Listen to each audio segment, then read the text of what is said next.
Miss Miller, I'm glad to see you here. Oh, Constable Zellner. I heard what happened to you on board. Awful. Truly awful. All's well that ends well. You are waiting for Professor Lucien? Mm-hmm. Are there other passengers from the ship here? Oh, yes, we arrived as a group. David Kreutzer, the violinist, was with us. So were Miss Myers and Mr. Inch. He seems to have gotten over the death of the Baroness pretty quickly. He seems positively relaxed. I've met him. He looks on the bright side of life, so to speak. Where is Mr. Kreutzer? He's over in the treasure chamber. Maddie is downstairs in the main hall. I'm afraid I'll hear the sound of something priceless shattering any second. Matt will be careful, Miss Miller.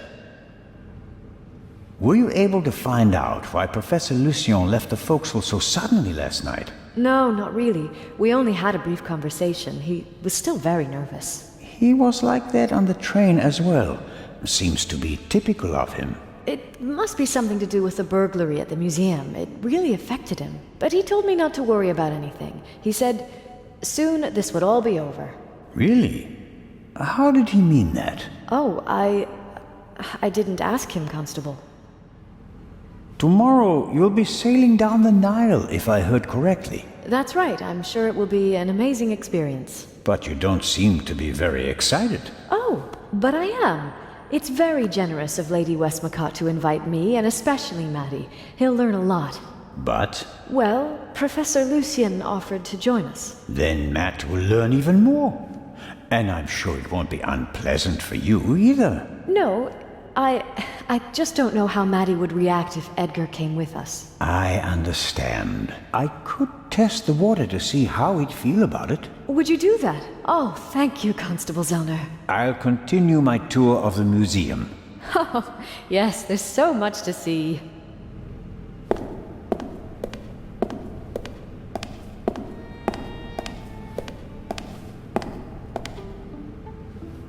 Locked. The door is closed if the guard room isn't occupied. That makes sense. Though I would have expected the guard room to be occupied all the time, especially on a day like today.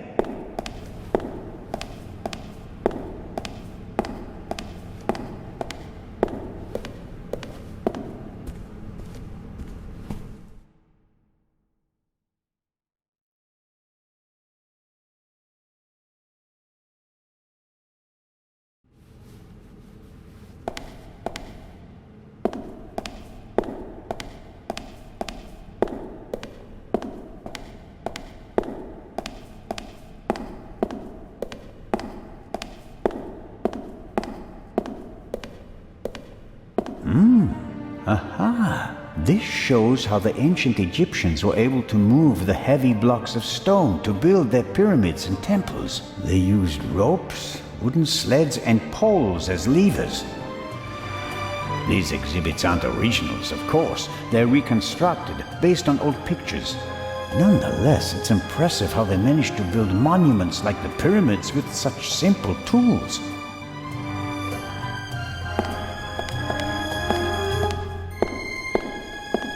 Several daggers in a row. Their shapes and patterns look timeless, elegant. What does it say here? The dagger on the left is a replica of the dagger from the tomb of Tutankhamun. It must have been incredibly precious during his lifetime because it's made of iron.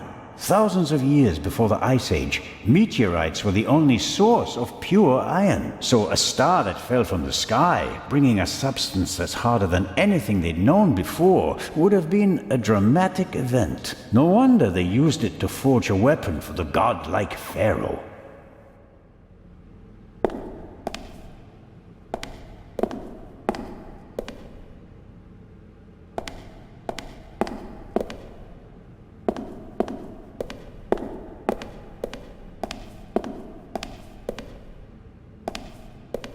Impressive, isn't it? Thousands of years old, and still beautiful. That it is. They dug it out of the sand near Thebes over 50 years ago. I was there. Really? I met my husband there. He was an assistant on the dig.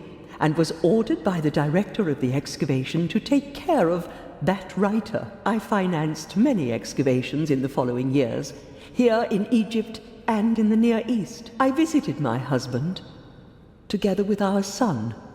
It was the best time of my life. But a museum is no place for nostalgia. What can I do for you? Will you attend the gala tonight, Lady Westmacott? But of course. The antiquities, the delightful atmosphere, and who knows, perhaps there will be another spectacular burglary. And your cruise? The ship doesn't leave until tomorrow, and believe me, I'd cancel the cruise for this.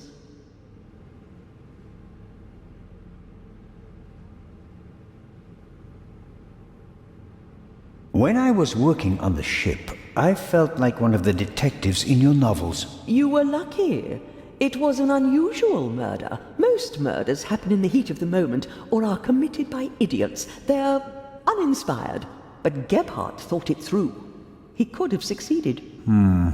I don't know. He made too many mistakes. He couldn't have known that the Baroness, almost unconscious from the drugs, would lock her cabin door. But that was a risk. The plan was too complicated and sloppily executed. You certainly are a harsh critic, Mr. Zellner. He could have shot her on the side deck and thrown the weapon into the sea. With no witnesses, no one would have suspected him. How boring. Or if it had to be a complicated plan, then he should have worked more carefully. Should have thought of everything, had a plan B in place. Maybe he didn't have enough time. He had only a few hours to plan and commit the murder. Still, he should have covered his tracks more carefully. The audio tape, the bloody glove, none of that should have stayed in the medical center.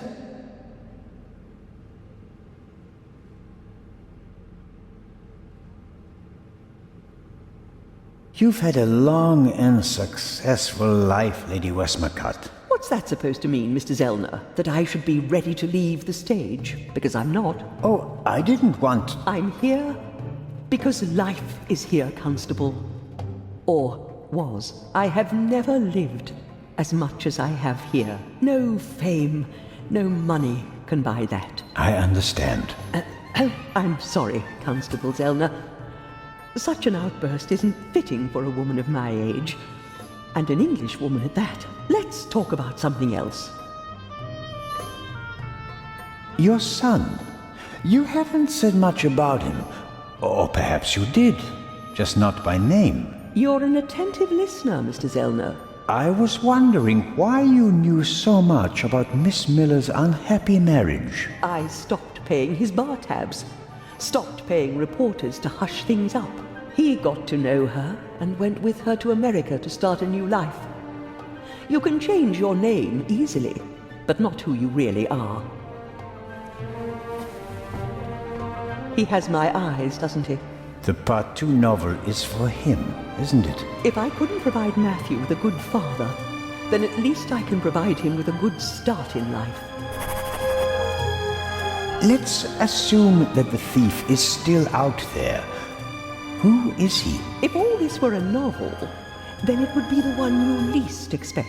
Is that intended to be a confession, Lady Westmacott? What do we know about the new Raven? He's a man who would stop at nothing. Must it be a man? And how do we know that it's just one person? There could be several people collectively pretending to be the Raven. So, we don't know anything. That's not completely true. We know that he or she wants the eye of the Sphinx, and will probably strike here, assuming he or she hasn't already gone. It may be the end of the story for me, Lady Westmacott. Inspector Legrand will arrive soon and send me to the hotel. I'll return tonight for the gala, hoping all the while that the Raven does dare to attempt a burglary. Tomorrow morning, I'll have to return to Switzerland. What an unsatisfactory ending that would be. It wouldn't be a triumphant ending, but it could be worse. At least you'd still be alive, Constable. Do you think that Dr. Gebhardt was the Raven? Was? Do you think he's dead? The letter sounded like he committed suicide. There's your answer. Does that sound like the Raven? Being unmasked? Taking the easy way out? My sentiments exactly. The Raven wouldn't commit murder, get caught, and then jump into the sea. You don't want everything to be over, do you? It's my chance to do something great. It can't be over yet. At least you solved the murder of the Baroness. You're a hero. That's not how the newspapers see it. Nor I. Something's missing. I can achieve more. Careful, Constable. He who flies too close to the sun... Is that the myth of Icarus? To be honest, no. The story is Greek, and was only written down 1,000 years later. I was counting on the dramatic effect. Oh, worked well enough. As always, it was an entertaining and enlightening chat, Lady Westmacott. I'm going to miss our little chats, Constable Zellner. Goodbye.